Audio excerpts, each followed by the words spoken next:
फिर से स्वागत है मेरे चैनल पर। देखिए, आज हम पढ़ेंगे राजस्थान माध्यमिक शिक्षा बोर्ड कक्षा 10वीं का दूसरा पार्ट है तुलसीदास। उसके पांचवा और छठा दुआ करते हैं, लास्ट एंड फाइनल फिनिश। ठीक है, तो देखिए वीडियो को शुरू से लेकर अंत तक जरूर देखिएगा। अगर चैनल पर नए हैं तो चैनल को सब्सक्राइब करके बेल आइकन को प्रेस कर लीजिएगा। चलिए दोस्तों, स्टार्ट करते हैं।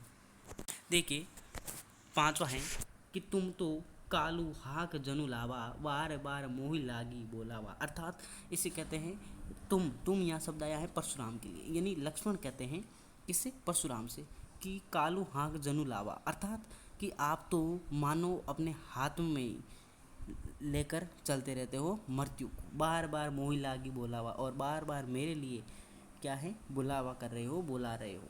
सुनत लखन के वचन कठोरा, परसु सुधारी धरे कर धोरा, कर घोरा। अर्थात सुनत यानी सुन, जो लक्ष्मण की बातें सुनकर, ठीक है, लक्ष्मण के ऐसे कठोर वचन सुन के परशुराम सुधारी धरे कर घोरा। अपने हाथों, कर का मतलब होता है अपने हाथों के अंदर धरे हुए, यानी एक धारदार चाकू या फरसा कह सकते हैं। सुधारी यानी सुधारते हैं या संभलते हैं। घोरा यानी फरसा, यानी परशुराम है अपने हाथों के अंदर फरसे को संभालते हैं। अब जन ही देही दोसु मोहु लोगु। और कहते हैं परशुराम कि अब लोग हैं मुझे इस बालक को मारने में क्या है, मेरे को दोष नहीं देंगे। कटुवादी बालक बद बद जोगु। अर्थात इस बालक को बद जोगु का मतलब होता है मारने योग्य, यानी अब मैं इस कठोर बालक के मारूं तो लोग मुझे क्या नहीं देंगे? दोष नहीं देंगे। बाल बिलो को बहुत मैं बाचा, और बालक के बचपन को देख के मैंने बहुत बार इसे छोड़ दिया। अब यही मरने हर बार साचा। अब ये हैं मरने के लिए क्या हैं? तैयार हैं। अब इसे मारना ही पड़ेगा।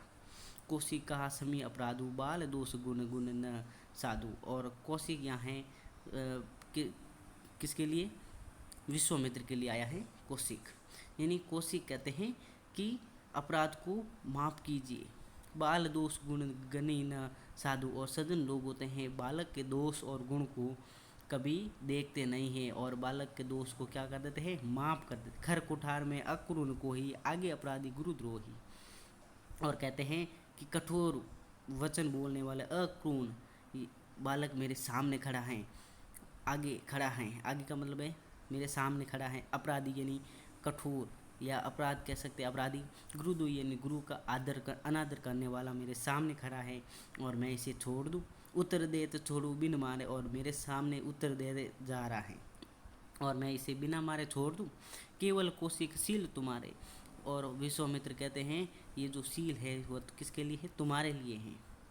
कौन कहता है? विश्वामित्र। न त यही काटे कुटार कठोरे, गुरु उदीन होते शर्म थोड़े। और कहते हैं कि मैं इस बालक को मार के अपने गुरु का जो कह सकते हैं गुरु का क्या बोले उसे, यानी गुरु का जो बोलते हैं कि अपमान करने वाला गुरु का मतलब का ऋण है। इस छोटे को बालक को मार के मैं अपने गुरु का ऋण है थोड़े ही श्रम यानी मेहनत से क्या कर दूं?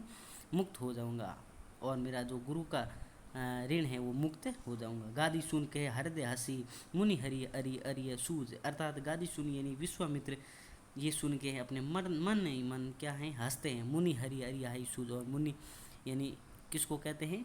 विश्वामित्र है जो परशुराम की हरा भी हरा सूझ रहा है, ठीक है ना। हरि हरि सूझ रहा है, हरि हरि सूझ रहा है। अय खांड न उक महे, अजू न बूझ अबूझे। और कहते हैं कि राम लक्ष्मण उन साधारण शत्रु जैसे ये समझ रहे हैं, और उसे मार गिराया। और कहते हैं कि राजकुमार गन्ने के जूस नहीं है अजूही, उपखाड़ न उख में। अर्थात वो गन्ने के जूस न है, वो लोहे के क्या हैं? जड़ हैं। और इसे आप क्या बोलते हैं? समझ कर क्या कहते? समझ नहीं पा रहे हैं, यानी आप इसे समझ नहीं पा रहे हैं। किसको? राम लक्ष्मण को। कौन कहता है? विश्वामित्र कहता है परशुराम को। अगला हमारा देखिए, केहू लखन मुनि सील तुम्हारा, को नहीं जान विदित संसारा। अर्थात लक्ष्मण कहता है परशुराम से कि आप कितने शील स्वभाव वाले हैं, और ये संसार हैं आप इस बात को जानता हैं। माता पिता ऋण भरने के, गुरु ऋणु नहा सोच बढ़ जी के। और कहते हैं कि माता पिता से ऋण से आप बड़ी हैं और अच्छी तरह से क्या हो, मुक्त हो जाओ, लेकिन गुरु का ऋण है बाकी रह जाने से आपके मन के अंदर क्या है, बड़ी चिंता है।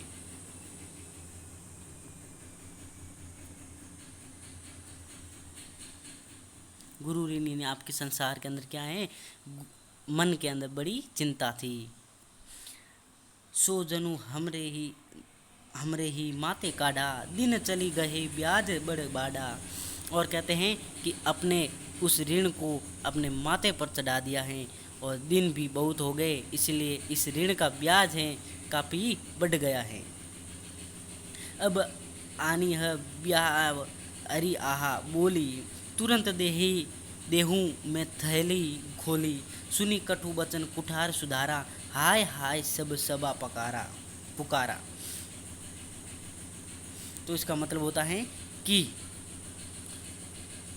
अब है, आप किसी हिसाब लगाने वाले को बुला लीजिए, आपका जो ऋण है वो निकलेगा और इसे तुरंत अपनी थैली में खोलकर चुका दूंगा। कौन कहता है, लक्ष्मण कहता है। और कहता है, क्या कहता है, सुनी कटु बचन कुठार सुधारा, हाय हाय सब सबा पुकारा। और जो लक्ष्मण के कठोर वचन सुन के, व्यंजन वचनों को सुन के परशुराम क्या है, अपना फरसा है वो संभाल लिया। भृगु बर परशु देखा वही मोही, विप्र बिचारी बच्चन नरप द्रोही, मिले ना कबहू सुभट नरन गाढ़े, दिवज देवता घर ही गे बाढ़े, अनुचित कही सब लोग पुकारे, रघुपति सह नहीं लखनऊ नेवारे। अर्थात वह लक्ष्मण अपने प्राण को उद्यत हो जाते हैं और लक्ष्मण को मारने के लिए क्या है, उद्यत हो जाते हैं। ये देखकर सारी हाहा करने लग जाती है और इतने पर लक्ष्मण क्या है, चुप नहीं होते और बोलते हैं, हे भृगुर्षि, आप मुझे फरसा दिखाकर डराना चाहते हैं।